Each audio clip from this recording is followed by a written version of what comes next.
सभी को दंडवत प्रणाम। जय श्री कृष्ण। आपके YouTube चैनल श्री चक्रधर लीला ज्ञान में आप सभी का स्वागत है। आज की लीला है पूर्व स्वीकार।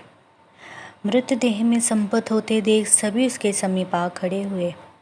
हरिपाल देव की काया अर्थी में धीरे से हिली, जैसे गहरी निंद्रा से कोई जगा हो। उन्हें इस प्रकार जीवित देख पल भर में चारों ओर आनंद की लहर दौड़ गई।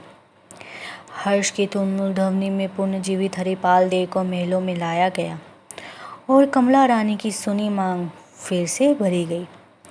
शोक के स्थान पर पुनः आनंद की मधुर शहनाइयों से राजप्रसाद गूंज उठा। सबके चेहरों पर रौनक छा गई। पलक झपकते सारा वातावरण बदल गया। जिस रहस्यमय घटना से हरिपाल देव अचानक जीवित हो उठा, उस ओर किसी का ध्यान न गया, किंतु मंत्री विशाल देव प्रखर बुद्धिमान था।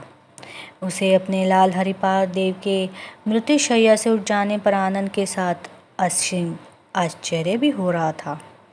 वो सोच रहा था, हम हिंदू पुनर्जन्म के सिद्धांत को मानते हैं। सैद्धांतिक दृष्टि से मृत आत्मा अपने जिन शरीर को छोड़ कर्म प्राप्त नवीन शरीर को पुनर्जन्म लेती है, वह परित्याग शरीर में फिर नहीं लौटती। तो फिर हरिपाल के इस प्रकार जी उठने के पीछे क्या वास्तविकता हो सकती है? क्या वस्तुतः उसी की आत्मा पुनः लौट आई है? लेकिन ये शास्त्र सम्मत नहीं। फिर क्या विधि ने ही अपना अटल विधान बदल दिया है? नहीं, मेरे विचार में हरिपाल देव के शरीर को अवश्य किसी योगी ने स्वीकारा होगा, क्योंकि योग बल के प्रभाव से एक शरीर से निकल दूसरे शरीर में प्रविष्ट हो पाना संभव होता है। अपने देह किसी गुप्त स्थान पर त्याग ये लोग स्वार्थ सिद्धि हो जाने पर अपने पुराने शरीर में फिर यथेच्छा लौट भी जाते हैं। इस दीर्घकालीन ऊहापोह के अंतर मंत्री विशाल देव ने निश्चय किया कि हरिपाल देव के शरीर में जो कोई भी आत्मा आई है, उसे वापस लौटने का अवसर कदापि नहीं देना चाहिए। मंत्री ने योगी का शरीर खोज निकालने के लिए अपने विश्वस्त सेवकों द्वारा राज्य भर के सभी दुर्गम स्थानों की छानबीन करवाई, किंतु कहीं से भी कोई मृतदेह प्राप्त न हुई। शरीर के न मिलने पर मंत्री ने हरिपाल विषयक अपनी आशंका मिटाने के लिए एक कारगर युक्त खोज निकाली। उसने अपनी पत्नी मालिनी देवी को बुलाया। कहा, मालिनी, हमारे लाडले के जी उठने से मेरे मन में जो असीम आनंद हुआ है, उसे चिंता पिशाचिनी ने ग्रस्त कर लिया है। मेरे अंतर्मन को यह आशंका खाई जा रही है कि हरिपाल के शरीर में योग बल के प्रभाव से कोई नई आत्मा प्रवेश कर गई है। बड़े दिनों से चिंता मुझे खाई जा रही है। इस कश्मकश से निकलने के लिए मुझे तुम्हारे सहयोग की अपेक्षा है।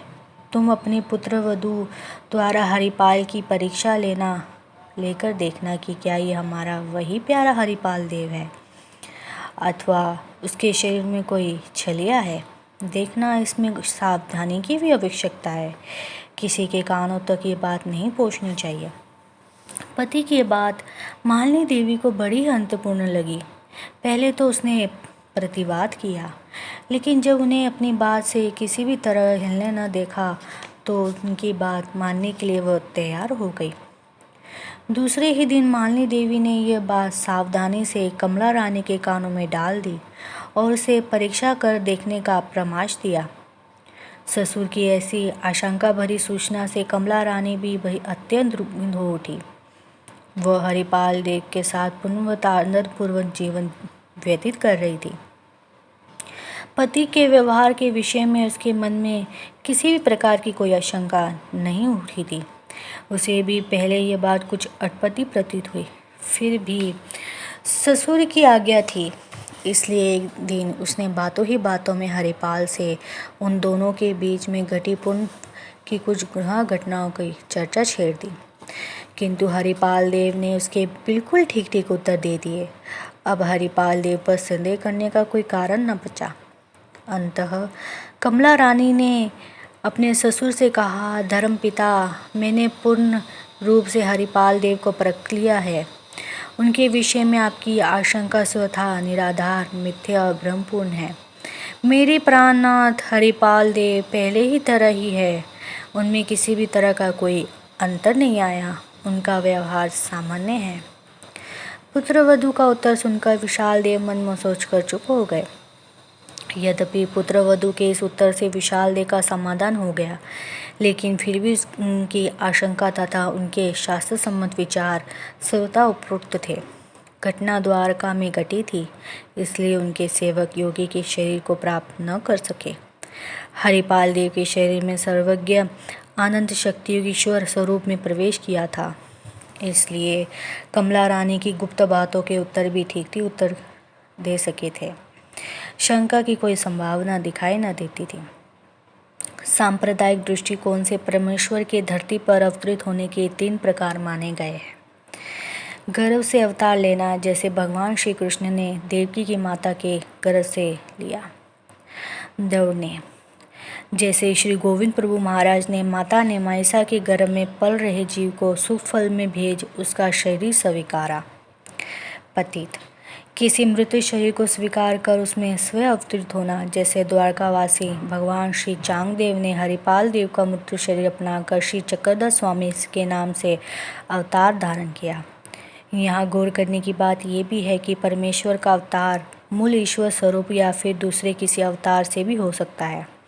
अवतारवाद के विधान के अनुसार ईश्वर स्वरूप को जीवन धर्म तथा देह धर्म दोनों स्वीकार करने पड़ते हैं। इसी नियम के अधीन हरिपाल देव के गुण धर्म श्री चांगदेव महाराज ने स्वीकार किए थे। उदाहरण, उन्होंने हरिपाल नाम, उसका ऋतुस्वेसन, गोपाल मंत्री की दीक्षा, गोपाल कृष्ण की शपथ और पत्नी पर अत्यंत प्रेम, ये 5 बातें हरिपाल की यथावत स्वीकार की। जय श्री कृष्ण।